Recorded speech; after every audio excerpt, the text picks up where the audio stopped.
Good morning. Protagoras, day 20.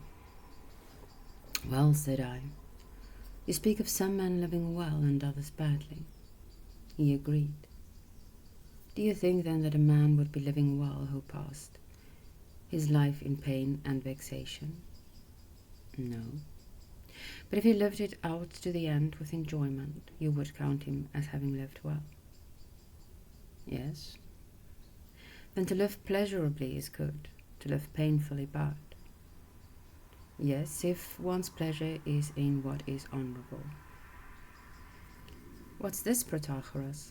Surely you don't follow the common opinion that some pleasures are bad and some pains good. I mean to say, insofar as they are pleasant, are they not also good, leaving aside any consequence that they may entail? And in the same way pains, insofar as they are painful, are bad. Now, we know from other texts that, of course, Socrates is just playing devil's advocate. I'm not sure, Socrates, he said, whether I ought to give an answer as unqualified as your question suggests, and say that everything pleasant is good, and everything painful evil, but with a view not only to my present answer, but to the whole of the rest of my life. I believe it is the safest to reply that there are some pleasures which are not good, and some pains which are not evil, others on the other hand which are, and in a third class, which are neither evil nor good. Meaning my pleasures, said I, what partakes of pleasure or gives it? Certainly, it's not an either-or question, it's a... My question then is whether they are not qua pleasant good. I am asking, in fact, whether pleasure itself is not a good thing.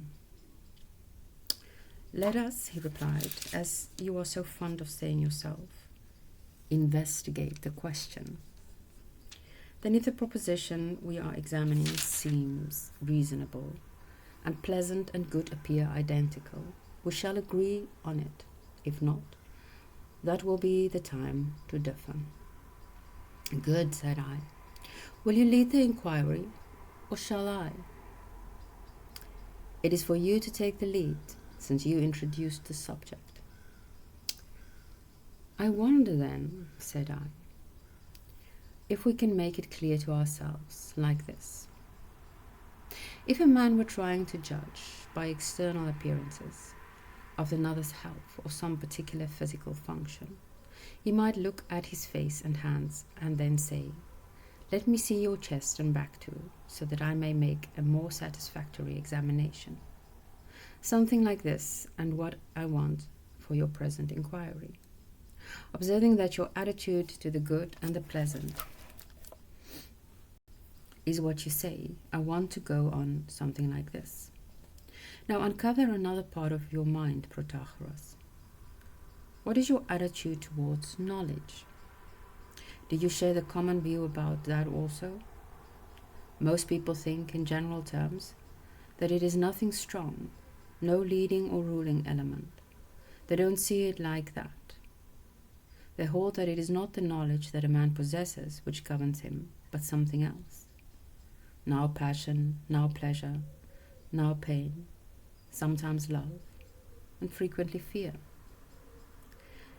They just think of knowledge as a slave, pushed around by all the other affections. Is this your view too?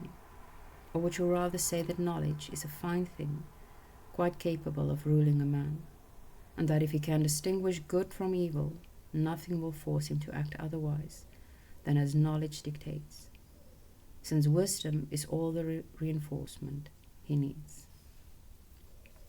Okay, so only yesterday I was talking to a friend of mine, and we're part of a, coven. And when it is the general feel in the coven, because it's a woman, that there's a negativity towards knowledge. And I do think it's because it's propositional knowledge that they are rejecting. And then every time I bring up, well, that's not, if you look at the way Vivek is 4 ways of knowledge, 4 P's of knowledge, then they're like, yeah, but the people we're talking about did not know about that.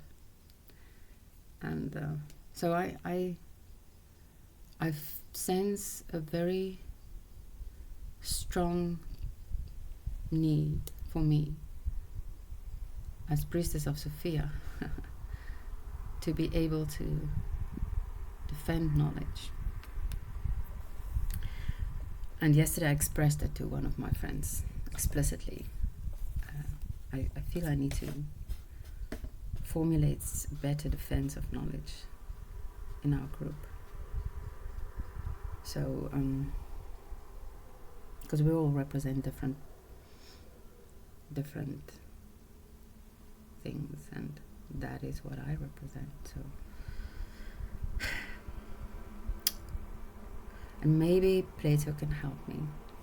That's the long story that I'm trying to make short, but I will have to probably put it in words sometime. A defense of knowledge. I should Google that. There must have been something like that as well.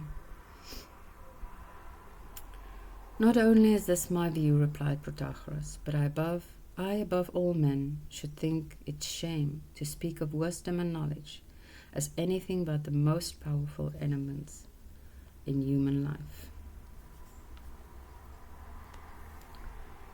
Okay, I should make a note of this. I'm going to make a note in Nietzsche. Knowledge. In defense of knowledge. Don't know how this man actually thought about knowledge. I know he kind of rejected the idea of truth. And the two do somehow go together, of course. Plato. There we go. I hope I remember where I made that note. Okay. Well, and truly answered, said I, but I expect you know that most men don't believe us. Okay, so Plato also had this problem, or Socrates. They maintain that there are many who recognize the best, but are unwilling to act on it. It may be open to them, but they do otherwise. Whenever I ask what can be the reason for this, they answer that those who act in this way are overcome by pleasure or pain or some other of the things I mentioned just now. Okay, so this is complicated because one of my friends actually said it's your mind that helps you move towards your aim, and I said I don't think that's true. I think it's your thumos, your heart, your will. Will is a bad word. I'm not going to use will. Your thumos, the middle part that helps you. So it's the alliance, I don't know. Alliance between the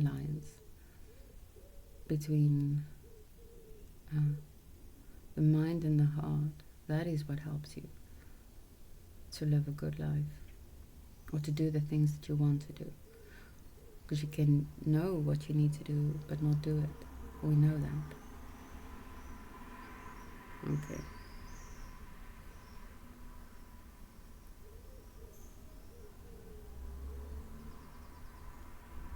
Well, Socrates, it is by no means uncommon for people to say what is not correct.